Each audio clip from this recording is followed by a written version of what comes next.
The female pope.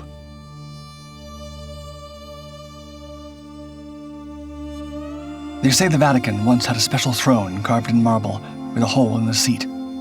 During papal coronations, a young cardinal was tasked with an unusual duty: to reach beneath the chair and confirm that the new pope's anatomy was in order. Only then would he declare, Testiculos habet. He has them, et bene pendentes, and they hang well. Why such a bizarre ritual? Some say it was to make sure that what happened once would never happen again. This is the story of Pope Joan, a woman who, according to centuries of rumor and record, disguised herself as a man, rose to the ranks of the church, and sat on the throne of St. Peter. She first appears in 13th century chronicles, but the legend places her in the 9th century. These records describe an English scholar named Johannes Anglicus, said to have studied in Athens and dazzled Rome with intelligence and quiet authority. Few suspected that beneath the robes and tonsure was a woman named Joan. Her ascent was extraordinary. She gained favor with powerful men and rose steadily through the church. Eventually, the College of Cardinals elected her pope, none the wiser, and for a time she ruled capably, without suspicion. But the illusion couldn't last. According to one version of the legend, during a papal procession near the Church of San Clemente, Joan suddenly collapsed in the street and gave birth. Some say the crowd, realizing they'd been deceived, turned on her and the infant in a frenzy. Others claim she was quietly removed, her name erased from the records. The Church, of course, denies the entire episode. No official documents acknowledge a female pope. And yet the evidence, fragmentary and contested, continues to surface. For centuries, papal processions avoided the very street. Locals called it the shunned path. In Siena Cathedral, a bust labeled John VIII, female, was said to stand among the popes until the 1600s, when it was mysteriously relabeled as Pope Zachary. There is also a curious gap, 2 years long, in some papal chronologies between the reigns of Benedict III and Nicholas I. Several medieval chroniclers, including Martin of Opava in the 13th century, recorded a Pope Joan. More recently, archaeologists have uncovered coins minted during that disputed interval, coins that some argue bear subtle traces and unique monograms that could have been Joan's. And then there's the sedes stercoraria, the throne with the hole. The church says it was a symbol of humility, but others believe it was used to verify a pope's manhood, inspired by Joan's deception. She may have even survived through other artifacts. Early tarot decks featured a card called La Papesse, the Popess, a triple-crowned woman reading a book. Official records insist Pope Joan never existed. But if that's true, why the chair? Why the missing statue, the avoided street, the altered coins? To this day, pilgrims leave flowers at a modest shrine near the Colosseum. They come quietly, some with rosaries, others with questions.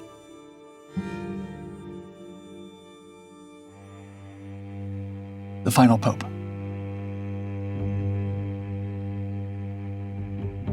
In 2025, just weeks after the death of Pope Francis and the surprise election of his successor, an ancient manuscript roared back into public view, one that claims to predict the identity of every pope and the end of the world.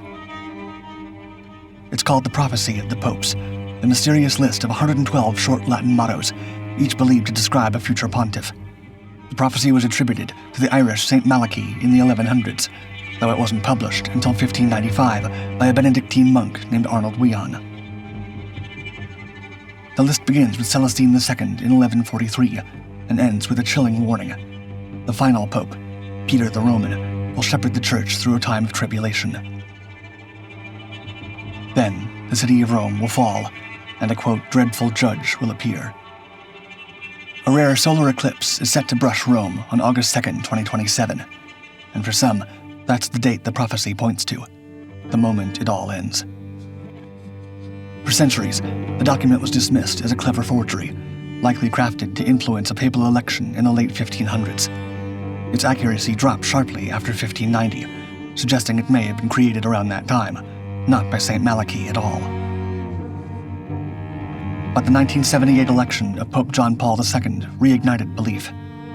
His corresponding motto in the prophecy, De labore solis, from the labor of the sun, seemed uncannily accurate. He was born during a solar eclipse in 1920 and buried during another in 2005. Next came Gloria Olivae, Glory of the Olive, widely linked to Benedict XVI, whose chosen name echoed the Olivetan branch of the Benedictines. Then came Pope Francis. But there's no motto for Francis. Only the final line of the prophecy remains, the one describing Peter the Roman, a shepherd who guides the church through suffering. For years, some speculated Francis might be that figure, the first Jesuit pope, Bishop of Rome, and the son of Italian immigrants. Even his namesake, St. Francis of Assisi, was born Giovanni di Pietro, literally John, son of Peter. The symbolism seemed to fit. Yet Francis died in 2025, and the world didn't end. Some argue the prophecy leaves no room for more popes between Gloria Olivae and Peter the Roman. Others believe the final figure has now arrived. On May 8, 2025, the cardinals elected Pope Leo XIV. To believers, he may be the last name on the list. Google searches for the prophecy have surged to record highs. Is it myth, or is it something more?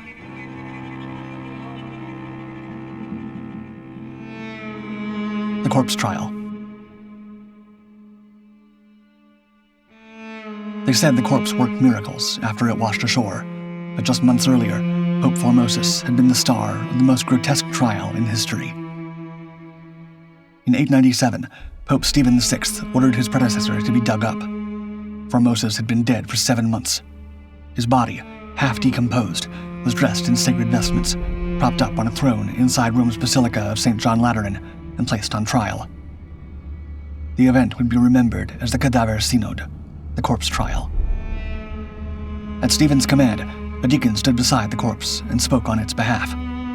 Some accounts claim the deacon even answered in Formosus' voice, like a ventriloquist animating a puppet. The charges: usurping the papacy, violating canon law, and swearing false oaths. The verdict was inevitable. But this wasn't just madness, it was politics. Before his death, Formosus had supported a powerful German ruler named Arnulf of Carinthia in a battle for control of the Holy Roman Empire. That made him an enemy of the Spoleto family, who backed the rival emperor, Lambert. When Stephen VI became pope, he took the side of Lambert and wanted to wipe out any trace of Formosus' influence.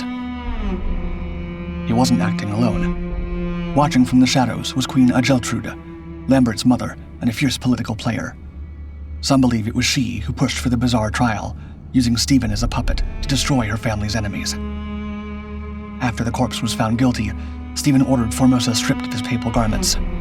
3 fingers, the ones used for blessings, were removed. Then the body was thrown into the Tiber. That should have ended it. It didn't. Within months, Formosus' body allegedly resurfaced and began to draw crowds. Whispers of miracles followed. Rome turned on Stephen.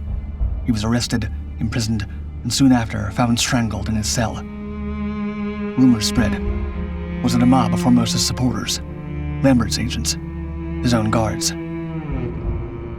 The chaos didn't stop with Stephen. 2 popes later, Sergius III revived the charges against Formosus, only for another successor to reverse them again. The church seesawed between guilt and innocence. Meanwhile, a legend spread. Anyone who disturbed Formosus' corpse would die. Within a single terrifying year, Rome watched 3 new popes ascend, each disturbing the remains, each swiftly undone. One was strangled in prison, one disposed and shut away in a monastery, and one died mysteriously after only 20 days. A pattern that clear was hard to ignore, and rumors of a cadaver curse seeped into every tavern and cloister in the city. The Cadaver Synod endures as one of the darkest chapters in papal history, a grotesque trial staged to settle living scores, yet haunted ever since by the sense that the dead were not finished speaking. The Red Pope. At precisely 6 p.m. on October 26, 1958, white smoke rose from the Sistine Chapel chimney. Vatican radio confirmed it, quote, "The smoke is white. There's absolutely no doubt." Bells rang. Crowds wept. A new pope had been chosen. But no one appeared on the balcony. Then, as if history stuttered, the white smoke darkened. It turned black. Confusion rippled through St. Peter's Square. In papal tradition, white smoke signals a successful election. Black means no decision has been reached. The Vatican blamed a faulty stove mixture, claiming the signal had been misread. But for some, the moment marked the silencing of a pope the world was never meant to know. According to a persistent theory, that pope was Cardinal Giuseppe Siri, a staunch anti-communist and theological hardliner. He reportedly received the required votes and even chose a name, Gregory the 17th. But something or someone intervened. Siri, they claim, was forced to step down under threat of nuclear annihilation. Some say that Soviet agents, alarmed by Siri's hardline views, had infiltrated the conclave and issued an ultimatum: elect him, and the Vatican would be destroyed. Faced with potential catastrophe, the cardinals turned to a safer option, Angelo Roncalli, who became Pope John XXIII. Some strange details give the theory momentum. American Cardinal Francis Spellman reportedly emerged from the conclave looking ashen-faced. Roncalli himself broke with tradition, ordering the cardinals to remain sequestered with him for an additional 24 hours after his election. And Siri, when questioned decades later, replied, quote, "Let's not talk about that." In the aftermath, the Vatican quietly upgraded its smoke system. They contracted a fireworks factory outside Rome to provide chemically consistent cartridges: potassium chlorate and lactose for white, anthracene and sulfur for black.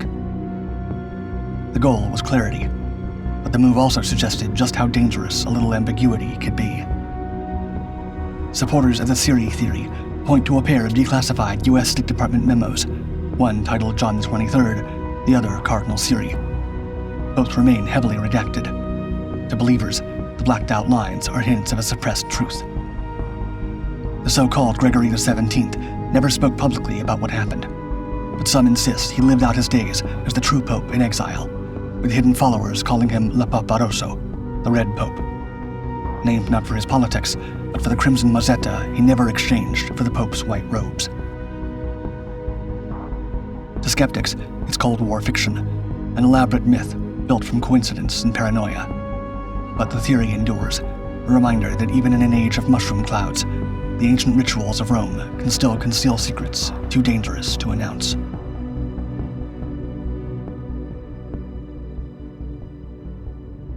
The Pope Who Quit. When workers opened the tomb of Pope Celestine V in 1630, they found something strange: a square hole in the skull, clean and deliberate, as if someone had driven a spike into it. For centuries, rumors of murder clung to his name. The official story said he died in confinement. But who locks away an 86-year-old hermit, and why? Born Pietro Angelerio in 1209, Celestine never sought power. As a young Benedictine monk, he withdrew into the mountains of Abruzzo to live in silence and prayer. His devotion attracted followers, so many that a new monastic order formed around him, the Celestines. Still, Pietro shunned authority. By 1292, the church had gone leaderless for 2 years. The College of Cardinals, deadlocked in Perugia, could not agree on a successor to Pope Nicholas IV. In frustration, Pietro sent them a letter from his remote monastery. He warned that their inaction was an offense to God, writing that, quote, "divine vengeance will fall upon you if they continue to delay." They took it as a sign. Cardinal Latino Malabranca declared Pietro the next pope on the spot. Days later, a delegation arrived in the mountains to inform the hermit of his unwanted promotion. He accepted reluctantly, becoming Pope Celestine V at the age of 85. Celestine quickly tried to reshape the church in the image of early Christianity: humble, self-disciplined, and devoted. But he was unprepared for the politics of the papal court, and was soon manipulated by King Charles II of Naples. After 5 disillusioning months, he issued a decree allowing a pope to resign, and then used it himself. His successor, Boniface VIII, feared Celestine's lingering popularity. Rather than let him return to his mountains, Boniface had him imprisoned in a stone cell at Fumone Castle. Celestine died there. Forensic analysis suggests the hole in his skull was inflicted after death, but rumors of foul play remain. Witnesses claimed a glowing cross appeared outside his cell the night he died. For a man who longed for silence, Celestine's strange story still speaks loud.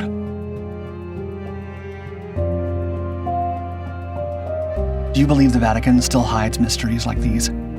Let me know in the comments.